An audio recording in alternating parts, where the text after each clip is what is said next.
Apparently, the GLAAD Media Awards are being given out, and this was sent to me from Chief MF, who said the Awakening Media Awards game category has that Shadows nominated.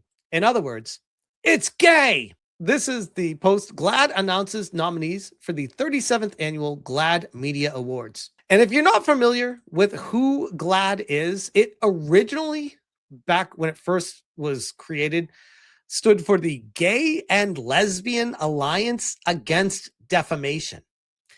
And would you be surprised to hear that they've now expanded that because it's been so successful that they go by GLAAD now and no longer use their full name, and they only operate under the acronym GLAAD, but they don't want people to say what it is because they wanted to have a wider umbrella and net to catch more things, to get more donations and money. Curious. The people that fund GLAAD is through a mix of corporate donations, private foundations, and wealthy individual donors. It does not receive any direct government appropriations, but many of the donors are large institutions with significant influence. They're a US-based nonprofit media advocacy organization focused on how LGBTQ plus people are portrayed in news, entertainment, and media online. Now, with that as the background for all this, I found this hysterical. Outstanding video game for all of 2025, Assassin's Creed Shadows. So again, you got to wonder why these games put the gay scenes in the games. Where is Kingdom Come Deliverance 2 here, by the way? The August before, Cabernet, The Great Villainous Strategy of Lily. I've never heard of half these games. Hades 2, of course. Lost Records, Bloom and Rage, of course. Old Skies, never heard of it. Road to Empress, never heard of it. The Root Trees Are Dead, never heard of it. So obviously the winner of this is going to be Hades 2. It's like, why even bother having any other games listed here? But I do find it hysterical that Assassin's Creed Shadows is one of the games being listed. And this is their official announcement for pushing the gay and lesbian agenda in entertainment. And there are companies that are pandering directly to it. GLAAD, the world's largest lesbian, gay, bisexual, trans, and queer media advocacy organization, today announced the nominees for the 37th GLAAD Media Awards.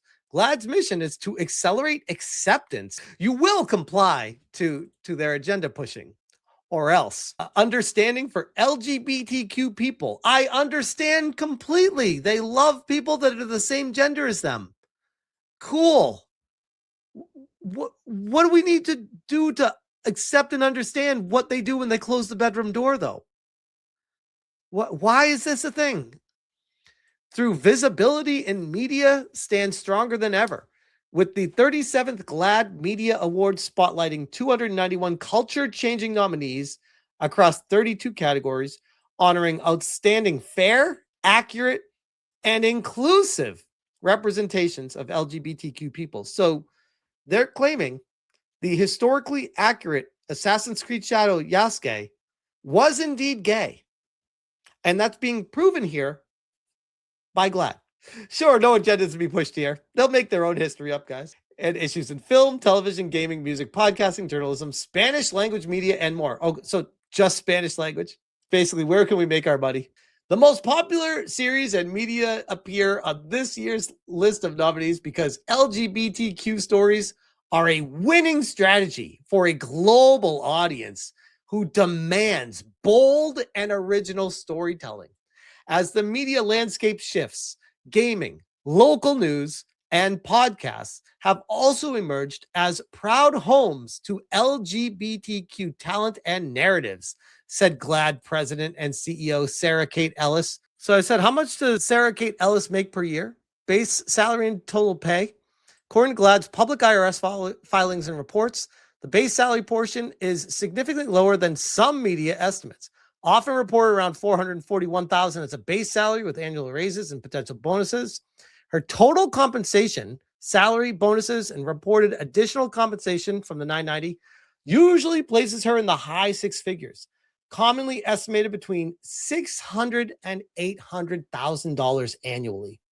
So I think you could say they have a financial reason to shove this shit down your throat and put it everywhere. In the face of rising anti-LGBTQ disinformation, where?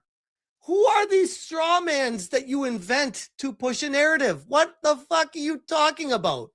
GLAAD remains relentless in our own mission to work across all forms of media and to tell the fair and accurate stories that protect the values of family. That's anything but family, fairness, and freedom for all. You're welcome to inject gay and shit. But why does it need to be celebrated as you need to put it everywhere? If you have a story to put it in naturally, okay. The problem is the entire industry has been co-opted and then pushed the agenda forward to make it everywhere. People are sick of it. Stop this shit. Additional details about the 37th GLAAD Media Awards. GLAAD Media Awards ceremony, which powers GLAAD's work to accelerate LGBTQ acceptance and visibility. Who is not accepting it? Be gay. Go ahead. What's the problem here? I don't understand. And visibility in media all year round will be held this year in Los Angeles. GLAAD president Sarah Kate Ellis, which we just went over, making a reportedly up to $800,000+ a year, serves as executive producer for the 37th GLAAD Media Awards. Special recognition. Each year, GLAAD presents non-competitive honors to projects across entertainment that do not fit into existing or traditional GLAAD media categories.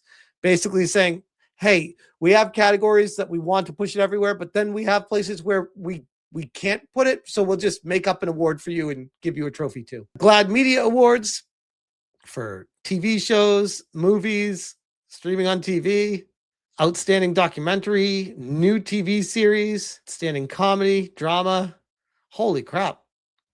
This is like a full-on thing. Reality. Outstanding children's programming. Wait, LGBTQ and children's programming? What the fuck do kids need to know about LGBTQ for? Kids don't even know what sex is. What are we doing here? Bear Brick, Firebuzz, Ghost Town, No Wrong Way to Be You, Sesame Street, Star Wars, Young Jedi Adventures. Good Lord. This is the shit that gets to me, is when they start going after the kids. Be as gay as you want, but get the fuck out of kids and family programming. Kids and family programming, animated, live act. There's so many that they have a live action and animated category. Wow. Music, Broadway, of course, Broadway, podcasts, podcast episodes. There we go. Outstanding video games. And there it is. Assassin's Creed Shadows. So, hey guys, there is hope yet.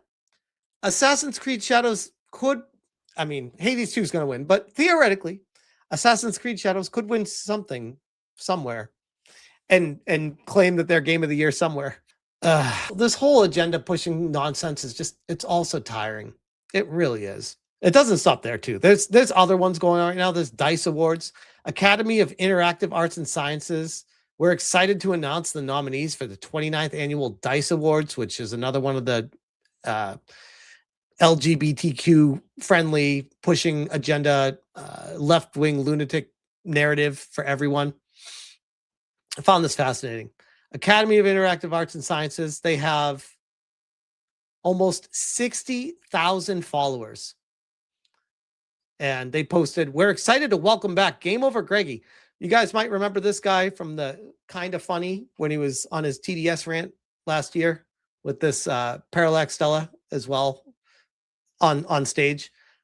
They're getting invited back on a event that after that happened, you in previous years, you'd be blacklisted from an industry. They'd be like, don't ever come back. Yikes. They brought him back, invited him again to host it again after that.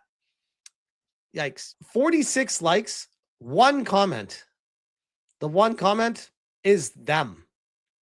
I find that very curious. When you have nearly 60,000 followers and you're posting this, don't you think, by the way, don't you think people would be excited and be like, oh, I love Greg. He's great. And Parallax tell it, great. That's all. No one gives a shit. No one cares. You have 60,000 followers. No one cares. That speaks volumes. Like, look at yourself. Look at this proves it's not about the people. It's about the money. The industry has been so co-opted to push agendas. They don't care about what people actually want because they want the money. It's crazy, crazy at the end of the day. The one comment is them. I know. Wild, wild stuff. But yeah, that is the situation with the GLAAD Awards and then the DICE Awards as well.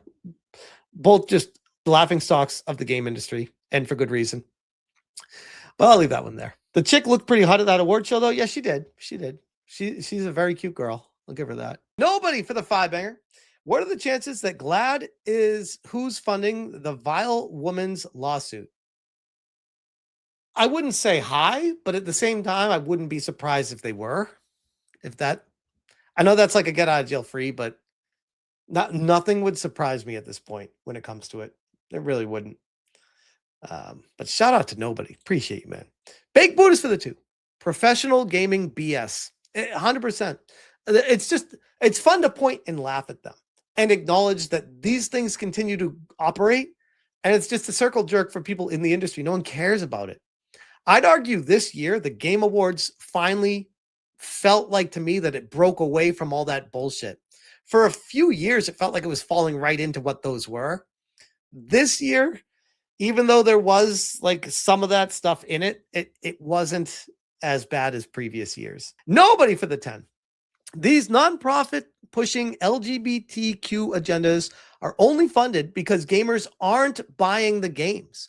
They get the funds while the studios who bend the knee suffer financially, along with their reputation. Damn, bro. Dropping some facts.